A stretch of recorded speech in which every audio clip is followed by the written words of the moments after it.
inspiring stuff about how you live your life. And what was interesting is at the end of the talk, he said, you know, this is my last lecture, but did you catch the head fake? I kind of fooled you guys. It wasn't really about how to achieve success. It was more about a spirit of life, how to sort of seize every moment. You know, don't let people tell you no if you really want to do something, and you know, really achieve your. It's about achieving your dreams, but it's more about a spirit in which you live your life and which you're making the most of it. And obviously, coming from some person that had a few months to live, that's a really interesting way to, really poignant way to describe his last lecture. Back to the space race. So, you know, one of the things is that you guys remember the 80s. I think a lot of us lived through this. And Ronald Reagan has this great quote about, "We'll never forget these folks that committed, you know, such great, they were heroes to us, and we'll never forget them as they waved goodbye and slipped the surly bonds of earth to touch the face of God." And so our approach here in the classical school is, whatever comes next in this great scheme of life, you kind of want to look back and say, hey, you know, in my life, I experienced truth and goodness and beauty, and that was really a focus for me.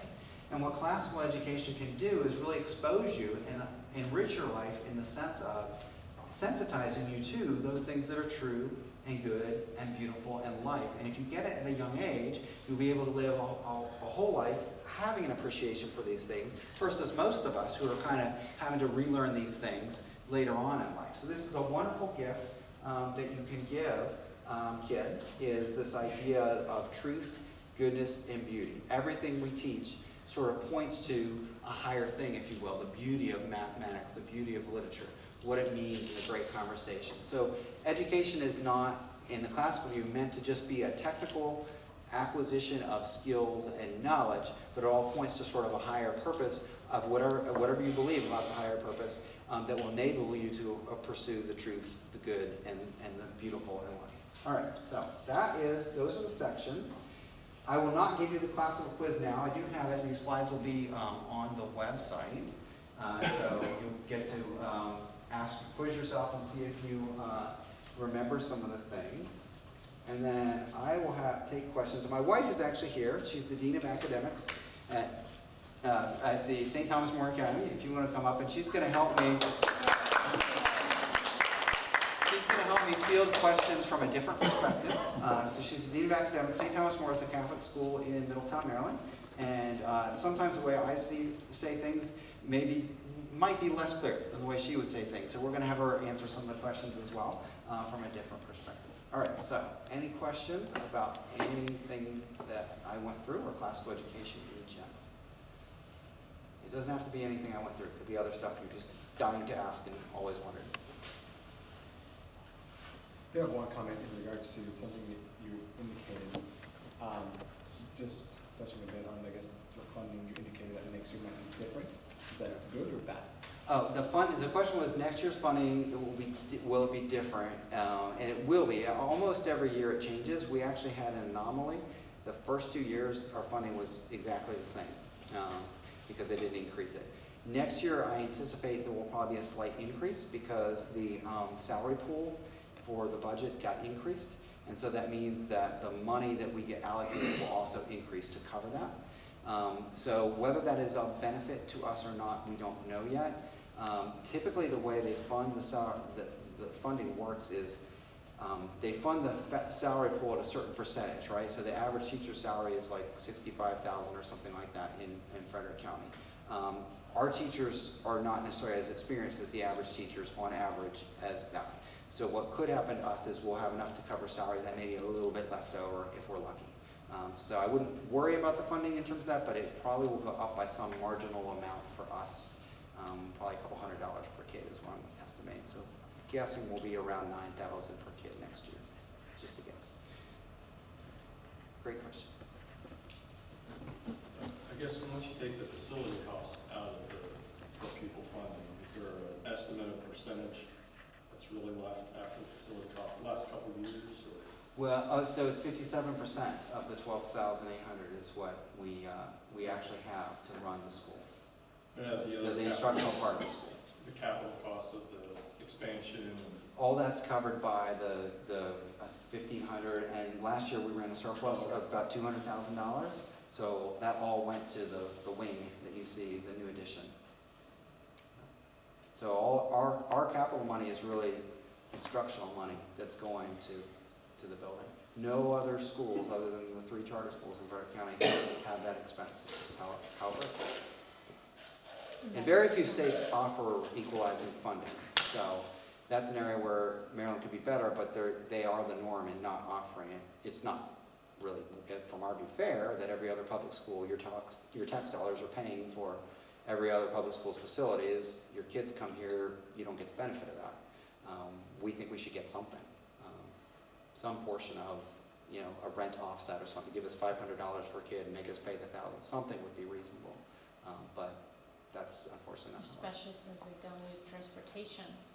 Yeah, they charge us for transportation, we don't use it, so we had made that argument too, that, well, okay, we're not using transportation, so can you give us that money to kind of help offset the rent a little? Because rent is like $500,000 a year. And transportation is $150,000 a year. Could you help us that way? No, that's not, we took it to court, we lost. We're appealing, but. That's why fundraising is important. Oh, plug. I'm interested in those gems. I think those are really, they have hooks to them, Right. Are we communicating those to our kids, to our teachers? Because to me, they sort of change your mind frame, going away from individualized learning or, those other taglines that mainstreamed, or the thought world education has started. These are sort of, I like that. They haven't gotten a lot of emphasis in the school. We did have a teacher the first year to put them up in a room. She's the only one that did it, so that was great. She ended up going to a different school, so that hasn't really been, it hasn't been much part of our culture. But we hope that will in time be the culture of the school.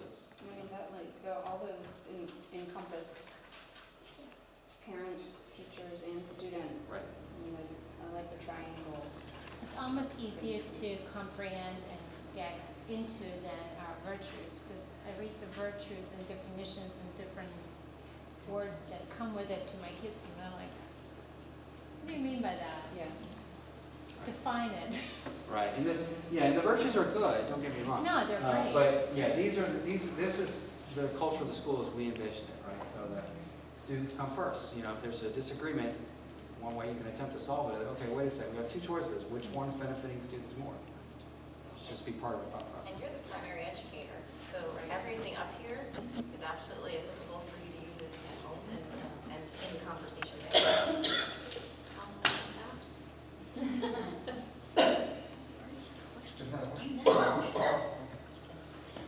It seems to be a little bit of a move away from just how we approach adults here. So the yes ma'am, yes sir, how much of the scripted stuff that we're doing across the board. So is that something that you would say is possible, or is it something that we try to, put in under new supervision, and now this new supervision, so it's okay if we're not doing it now, or what is the? It should be, the question was in terms of saying yes ma'am, yes sir, being very respectful to adults. That's supposed to be part of what we're doing. So that shouldn't have changed, but if you think it is. How is that enforced or not enforced? Second grade is excused from everything. They're like the cream of the crop. They don't even listen. They don't even listen. I second that. Second grade is excused from everything here tonight. So I'm just wondering, is that something that Mrs. Cummins, if she's not enforcing, then? Ultimately the board says this is what's supposed to happen. This is our role. This is supposed to happen. And so our role is, if it's not happening, we offer feedback to the appropriate people in authority that it's not happening. And that's really our role. But the person actually implementing it, it's going to be Mrs. Cummins and the rest of the staff. So if she doesn't have the same vision as you for that, then it could be that the staff is not. You are speaking. Okay. I'm just, yeah. So if Mrs. Cummins is not implementing it, the teachers won't either. I think could be fair to say, but there are teachers like the first year that took it upon themselves to implement it. But that might be just something to that have they it- grew up with, and that's their personal. No, I mean, they literally copied Oh, great. this verbatim, yeah. Right. But yes, the bottom line is, it's ultimately Mrs. Cummins' job to ensure that this is implemented. Our job as a board is oversight. If that's not happening, we'll let folks know. We don't have any authority to go say, do it, but we can say, we're offering you feedback. X, Y, Z is not happening. It goes for this or any other aspect of the So would you say that the teachers have been educated that this is our goal? Well, This year, as have they, as or not? about this, I don't think. Just I how mean, the teachers students could tell us respond to if that has been an as a whole, emphasis. would that be? What? I'm sorry. I'm sorry. He's keeping us. Yeah, I know. I'll just throw it right back. That has been, I've never been told to put any of that on there, but the respect issue was something that came with opening the school. And it is an expectation, because it's true and good and beautiful, that you are respectful to adults. And I can't speak for any other teachers, because we're in our little cubby in our little second grade. But the expectations are high, that that's the way students should react to adults. And we dress students down in the hallway when we hear it is not happening. And I don't know if it's ever really been, I don't know, last year it was, this is what the expectations are. Yes, sir, no, sir, yes, ma'am, no, ma'am. Seems to be more unifying Last year. from somebody walking in Last year. And it might be because of a lot of new teachers we have in the building. It was just never really forcefully Yeah, we definitely got feedback that consistency is an issue, but the Yeah. expectation Right. hasn't changed. Right. Yeah. That might be where you're going. And our second graders, they know the word diligence, they know the word perseverance is all about math facts. We persevere. They know the word constancy, they know the word temperance, they know what those mean. They know how to make choices, our second graders do. So we use that vocabulary and we teach it. And then, the expectations, like you're saying, are high, but maybe the consistency isn't being addressed, and that would be where parents could come in and let powers to be know that they would like those expectations to be enforced. Yeah, I have a saying I've used for years, which is parents get the education that they tolerate. So if you're not happy, if you notice it, because I'm not here every day, I'm not here most days. So some of you are here more often than I am, and other board members are. So if you see something, definitely have that conversation with Mrs. Cummins, or whoever the appropriate person is. You can let the board know as well. And But it tell isn't, your the expectation hasn't changed. We actually wrote something last year, I think we sent it to the whole community about that. We actually wrote about a 4-page essay on different aspects of the school, and that was one of them. And we said very clearly, it is expected that you say yes ma'am and yes sir. The point isn't to be rigid and militaristic, it's to be respectful, genuinely respectful, heartfelt. We have a relationship, I respect you as my teacher. Like Mrs. Newmark said, the education begins with the parents, and if that's what the parents want their children to address adults at, then it needs to be reinforced in the home also. Or the expectations are they come into our class and they do it, and they go to another class and they don't do it. So if you want it to be across the board, it needs to be reinforced from the parents also. Oh. I just want to tell the second grade teachers here too that they're fabulous. I couldn't be more thrilled with what my son is learning in their classes. But I had a question. You had sent out just a couple weeks ago a really concerning email about teachers, and because the bill was gutted, there's teachers that could be potentially coming to the school that don't necessarily want to be here. They are coming to this. Okay, so my question is, what is the remedy for that? So What's the again, process? there are teachers coming here that we don't know anything about. So other than the one who applied to be here and decided based on the interview process, as soon as the interview process was described to her, she threw it. That's the instance. Oh, we got new information. Okay. So now we're down to potentially one. So we're down to one now? Okay, so that must have been new today. I had like 50 emails today, so I didn't know that. But the bottom line is, the only remedy is if we are the employer, then that doesn't happen, right? So if we are the employer, we hire teachers that we want on a time frame that we want, and Frederick County Public Schools doesn't place anyone here.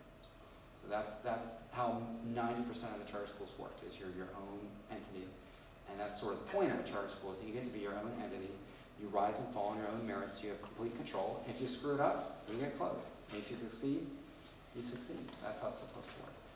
The way Maryland works, to give you an analogy, it's kind of like they keep us on training wheels the whole time, like thinking that we're going to mess it up, so they want control and all that.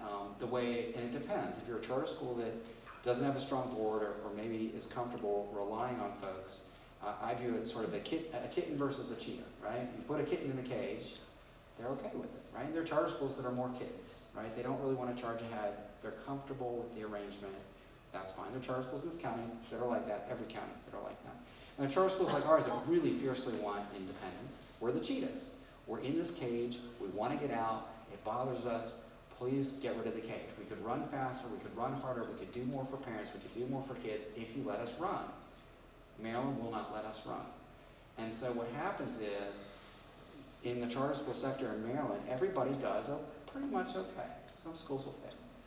You don't get the big wins that you get in other states. And we could be a big win if we were allowed to run at our natural pace, which is faster than, with all respect to the FCPS bureaucracy, they're faster than a large bureaucratic organization is accustomed to run. How do you define a big win? A big one is achieving more than what the charter that you have there lays out. So I have no doubt that we will be fine for our renewal. We've expanded there's three things that charter gets evaluated on. Academics. Well, in our first year, we were above the county average in every category except one, which we tied.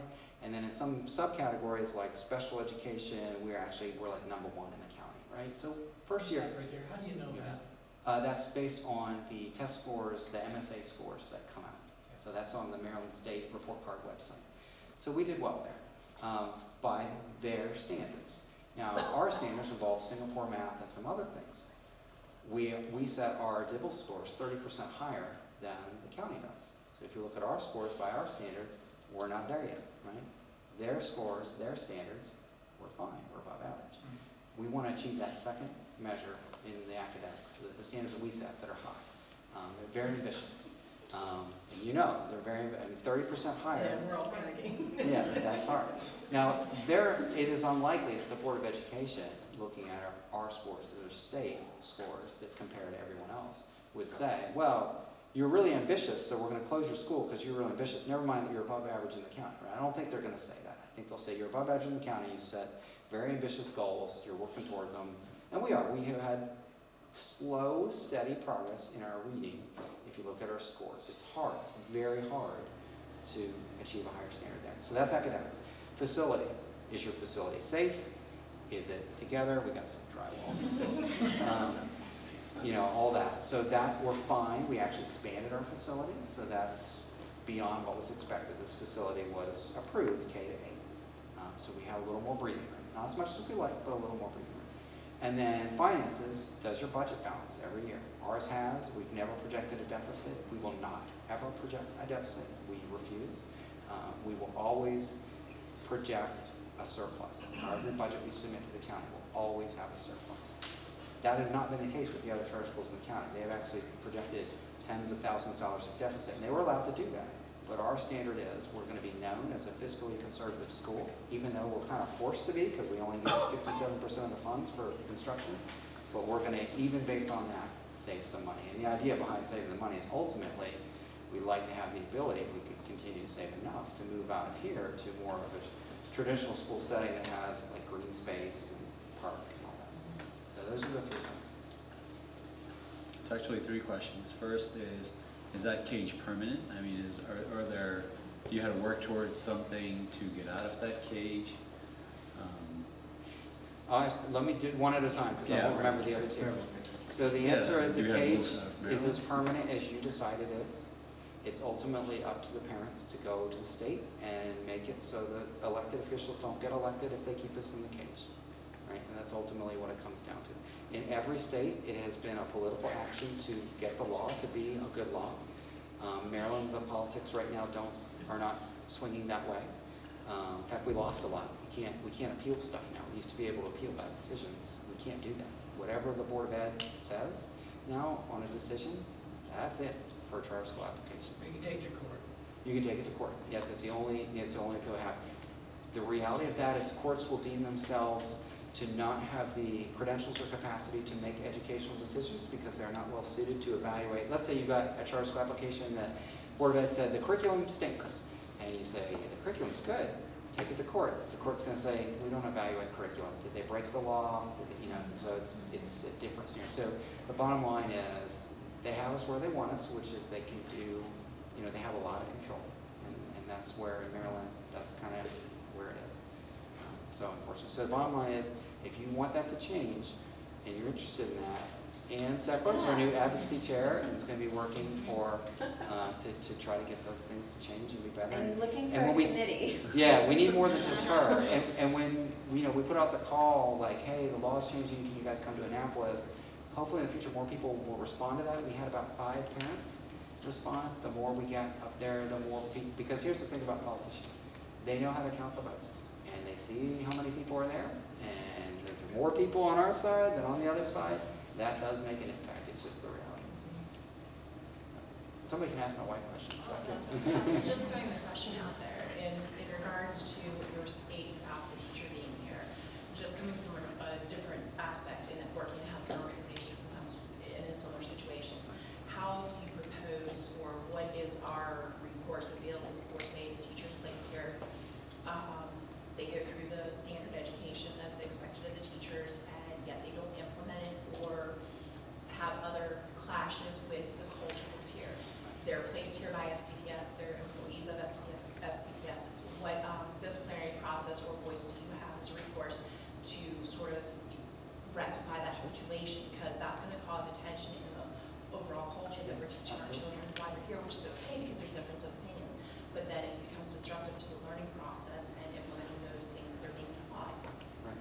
So the question was basically, what recourse do we have? And we can say we disagree as often and as loudly as we want, but we have no authority.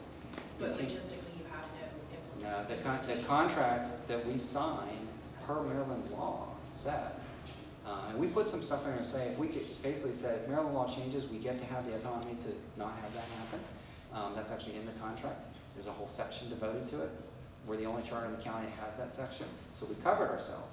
The law hasn't changed, which means that the superintendent retains the authority to assign staff as needed based on the system. So literally, now this is unlikely to happen, so don't freak out by this comment, but legally, the superintendent could say, all the teachers that are here are now going to Hillcrest, and all the Hillcrest teachers are going to here, or to TJ, or pick the school, whatever school, and can move staff around, can move the principal around. We can have staff, as we do, that we love, and they move them out. We can have staff that aren't doing so well, and they give us more that aren't doing so. It can work either way, and we don't have any authority over it. What criteria is placement based on? In other words, you mentioned that you have several placements open, and this, other than random decision making. So the question is, what's the criteria for placement? It's availability of a position. HR has an internal process, some of you may know better, but we don't get to interview them. We even wanted to talk to the ones that were forced and say, okay, do you understand what you're getting into? There's expectations here. It's completely different than what you're used to. We want you to be happy. We want us to be happy. We're not assuming that you're a bad teacher or anything like that. Just can we talk about what this is like to make, because they may want to push. We were not permitted to talk to the folks that were going to be placed here. So just to better understand, the criteria that you use to evaluate teachers is independent of the criteria you used for their job evaluation through FCPS? No. So we are not permitted to, so we don't evaluate teachers, first of all, that Mrs. Cummins does, because she's the school system employee. Right. We have never seen the evaluation criteria for the teachers. We have no input or control over that. Okay. I know, having seen evaluation criteria for teachers in various systems, including this one over the years, that the criteria is probably different than what we would have set and would have emphasized different things because we're a classical school and they have a different emphasis. We've never seen it, don't know if we agree with it. I've seen older versions that I know I definitely disagree with. We have no control. So then going back to the original question, so say for instance they do have being on the board is, shall we say, at odds with our philosophy, Right. and perhaps politically motivated to place somebody that would be less than Right. agreeable to our ideology. I'm just saying worst case scenario. Then what can we as parents do? Because if you all have actually no legal or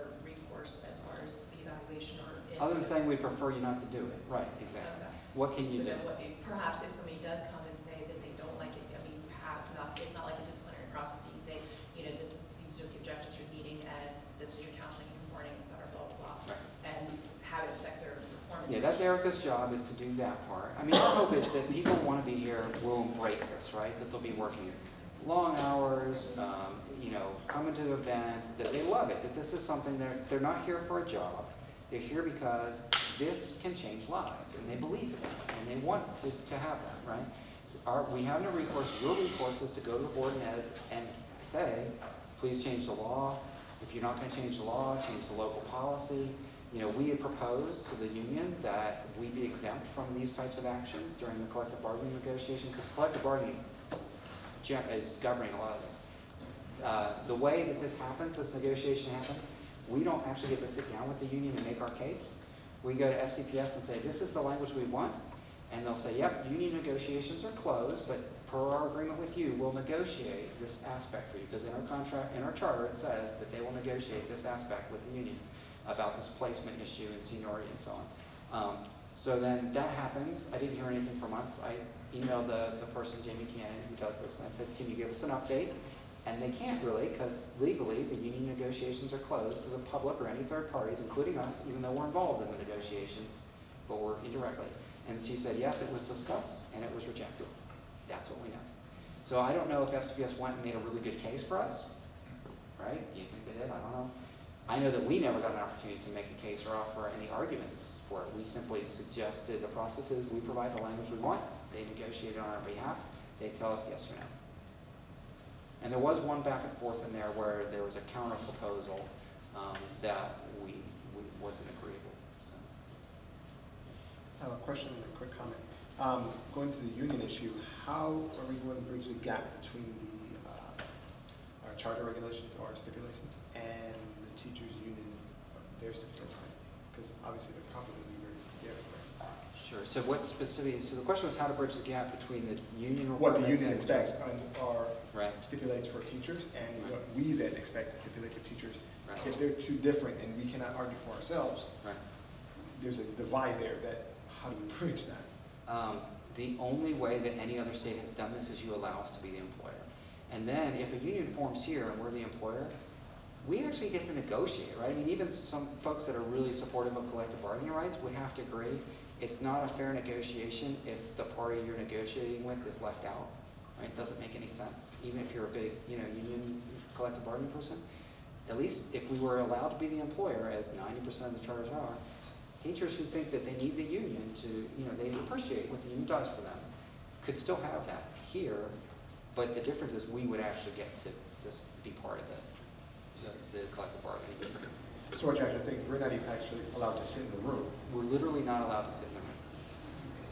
Well, just before we go on, one thing, would making posters of those statements or gems be helpful?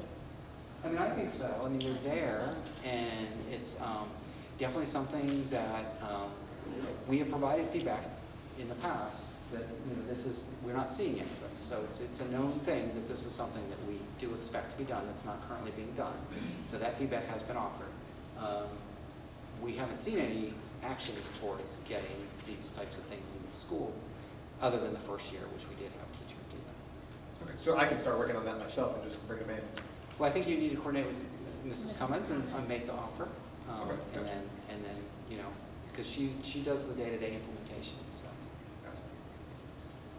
great question, and I appreciate the offer. You were talking about like test scores and testing earlier, so I was just curious, pretty much what trends or what are you seeing within the student body from like younger kids as opposed to the older children? My son has been here since you guys have started and fortunately has done very well when testing has been done. But I was just curious, students who have arrived here in the middle, like 4th grade, 5th grade, what trends are you seeing? Sure.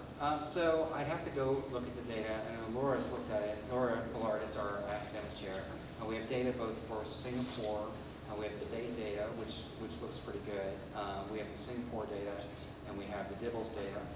We're supposed to actually get history tests and science tests, but that also is part of our charter that never happened before and after. So we're hoping that will happen end of this year or maybe next year.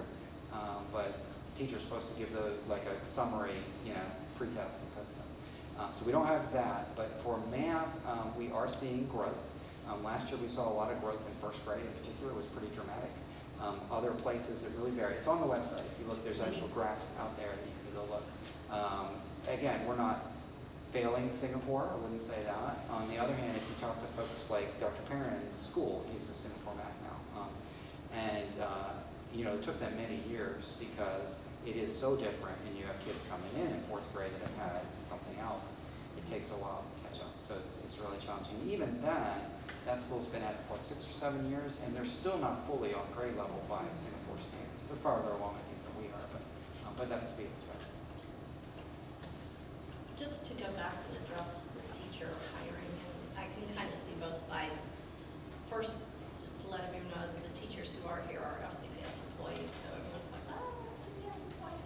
So if you like what you see, what is here is FCPS employees. The teachers who are coming and the parents are asking, well, what can we do if they don't follow what we want?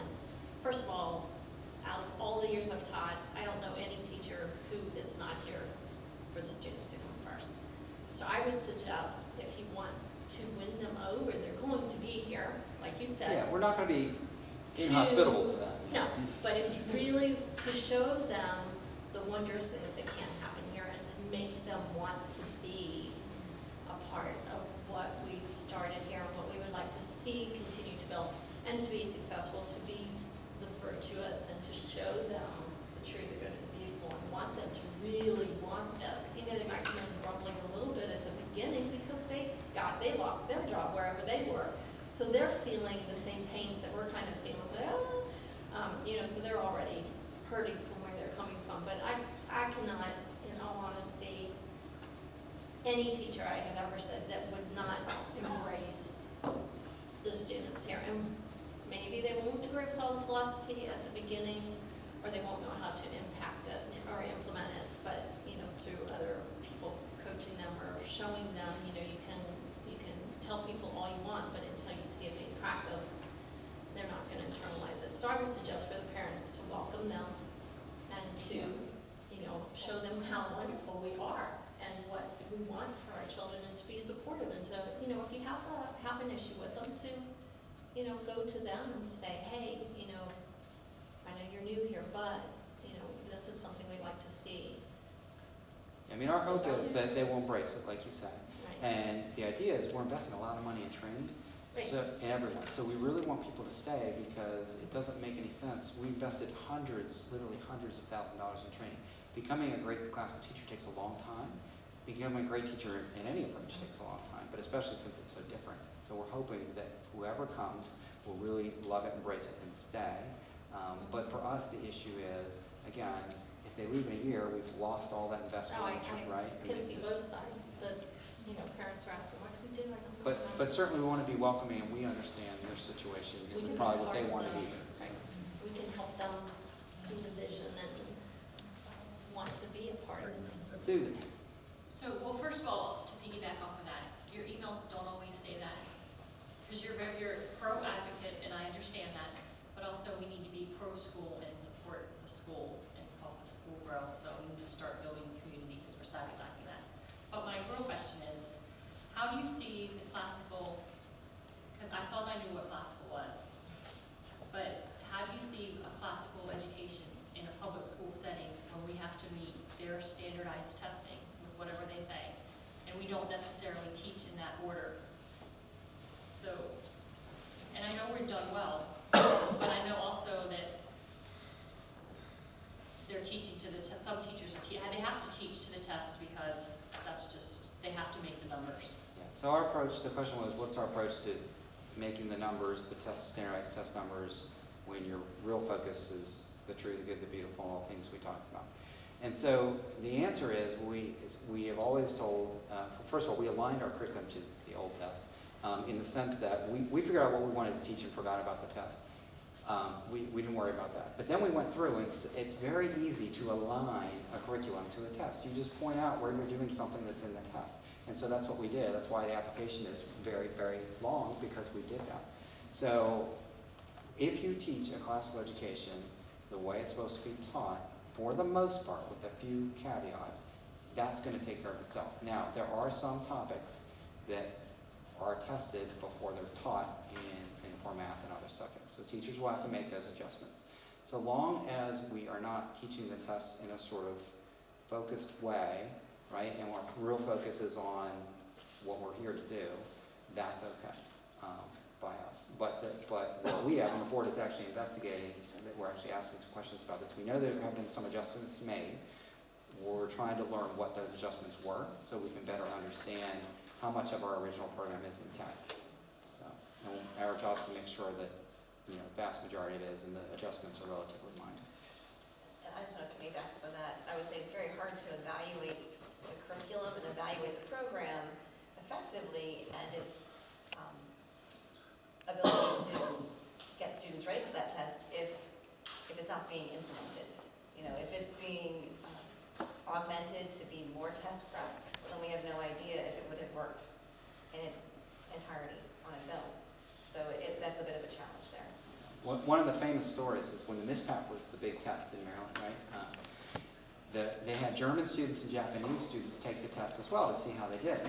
And Maryland schools were aligning themselves. They were teaching the test, you know, all the time, right? I mean, it became a problem, and just like it is now.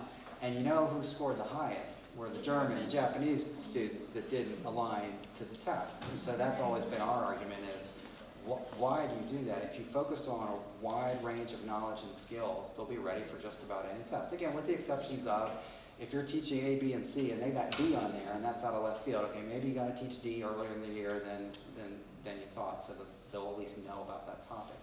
But you don't have to align the test so narrowly to be successful. Are there plans for expansion to high school? You can ask Tara Dodson that question. There are plans. The question was, are there plans to expand to high school? They're a bit on hold right now. We're focused on some other issues.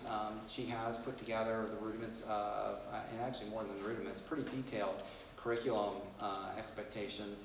The Board of Ed did deny our request to take our existing application and offer a supplement, because we're basically doing everything we're doing now, but just for high school. And basically what we wanted to do is define the courses that would be high school courses, define the high school philosophy, align it to make sure kids met graduation requirements and have that be that. And they wanted to see the entire application again. So we're going to give them the entire application again, just adding on high school stuff to it. So it's going to be that plus probably another 30% of that. They said they're fine with copy and paste. Yeah, oh yeah. Well, Tara's literally, I think, starting with the original file and just adding stuff, you know, as she needs. So we thought that was a bit of a waste to have all that plus the new stuff, but that's what they asked for. So on a roadmap, how far away would you say you are from high school? Well, Tara's committee needs some more people that are really going to drive it. I mean, what I said a while ago is, look, those of us that founded the school. It was a lot of effort. We think it's a very important education process. Sort of the next generation of parents do it that weren't involved in the original founding, and hence why Tara's been tapped to do that. So we're asking you guys to really do that. And you have so many advantages over where we have a building. You can just expand out in this direction. That was the biggest hurdle, right? It's just a money issue, which is a hurdle, but finding this place was really hard. There are very few places that are zoned for a school in Frederick County. The curriculum, you already know the philosophy, the research has been done for the most part. I mean, it should be an easier second go of it for the high school than it was for the original group. So I'd encourage those of you that are interested to help Tara and get involved in that. In terms of a time frame, we'd love to have it so that the 8th graders get to become 9th graders at the high school and go up. I'm kind of tipping up what Mrs. Giza said back there. I'm just like, what exactly is a classical education? And I know it's the truly good and beautiful, the Whether I'll Train Mind. I've read Hirsch's book. I've read a lot of the stuff. And I'm just curious, what does the board think that like a classroom actually physically looks like that makes it different from any other FCFPS classroom? And then secondly, what does a classical lesson look like? I've seen the Hillsdale videos. They're usually an adult teaching to a group of parents, or it's an adult with 8 children. I have 20. I'm just curious. Good question. So the nuts and bolts question is one that we always get, and Dr. Perry mentioned that he always gets, and it's not one defined thing. And I know that's a less than satisfactory answer for people that want answers about they genuinely want to be as classical as they can. I think, can I defer to you? Sure. All right. I would say that classical can be many different things, and again, that's not the best answer, but it's all about the philosophy, about making sure that we have the spirit of the lesson being that we are focused on student mastery, that there is a very clearly defined objective, that there is good content being taught, that it is direct instruction, that following the end, we have students who are able to eloquently express the idea and then replicate that in their assessments. And that assessment could be varied. It could be in a recitation. It could be in a math assignment. It could be in whatever kind of. So it doesn't necessarily look from the door in all that different from what you might experience, but it's all about the.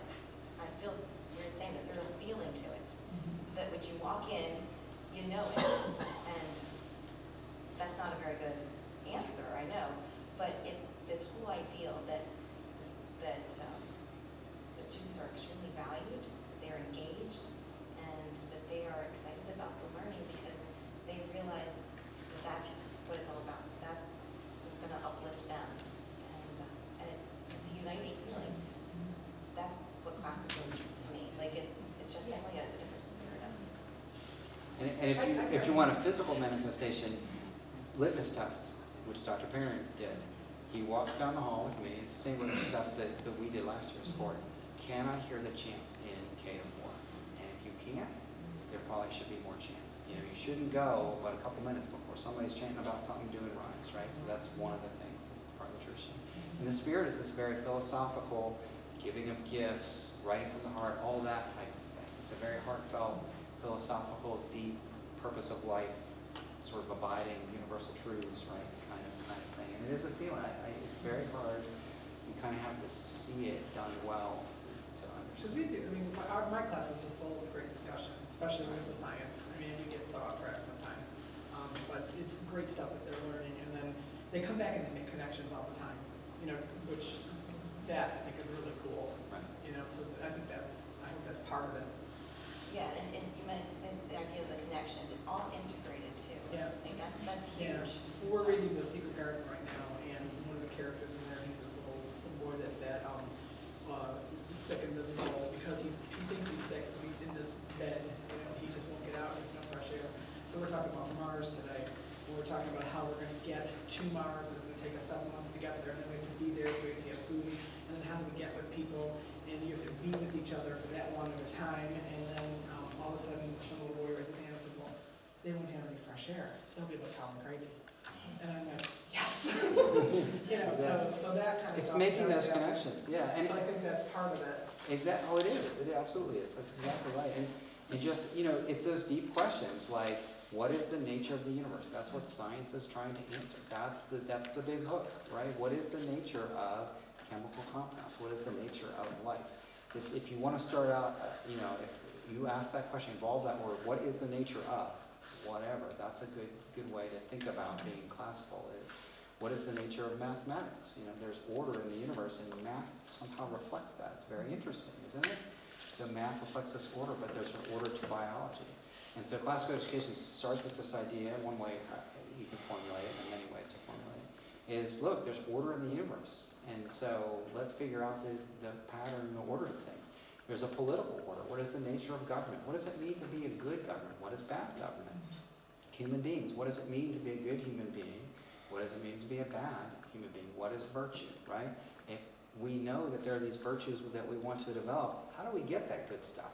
How does one go about getting this virtue stuff, right? So those are the types, that's kind of the orientation.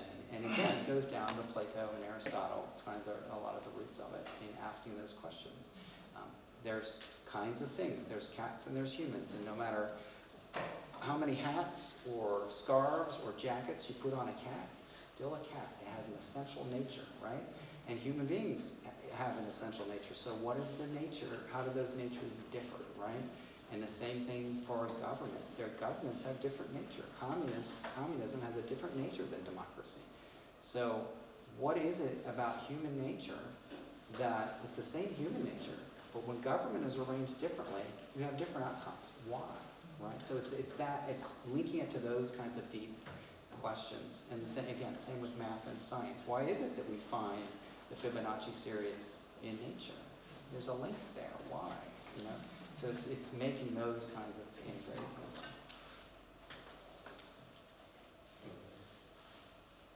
You've been waiting for a while. And I'm not sure I'm going to be able to verbalize this well, but all of these are very meaningful to me. And you know, when I look at them, I have a lot of thoughts about, okay, how are we implementing all of these things?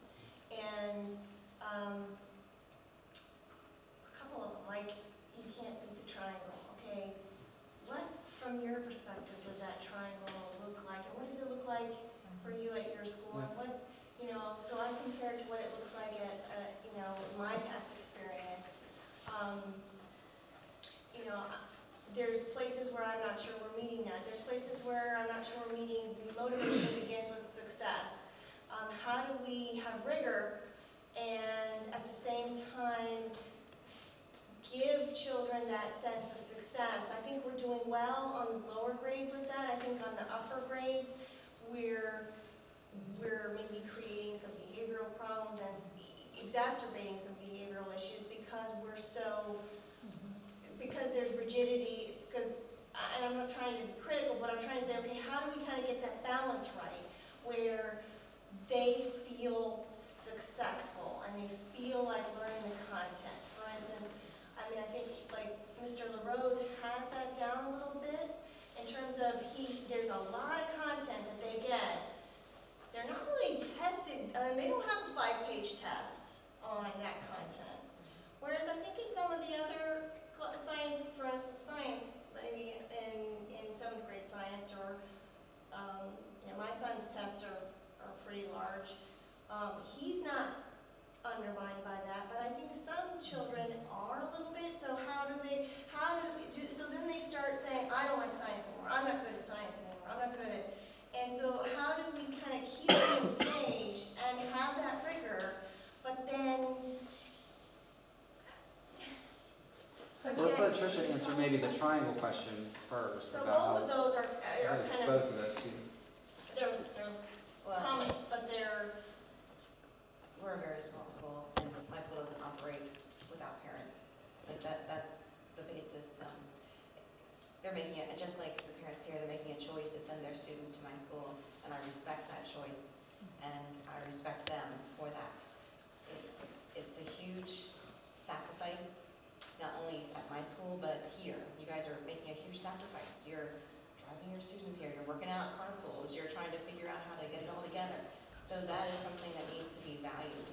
And because of that, that's something that we're all kind of, it's kind of like, this is not Play-Doh, this is Nemo.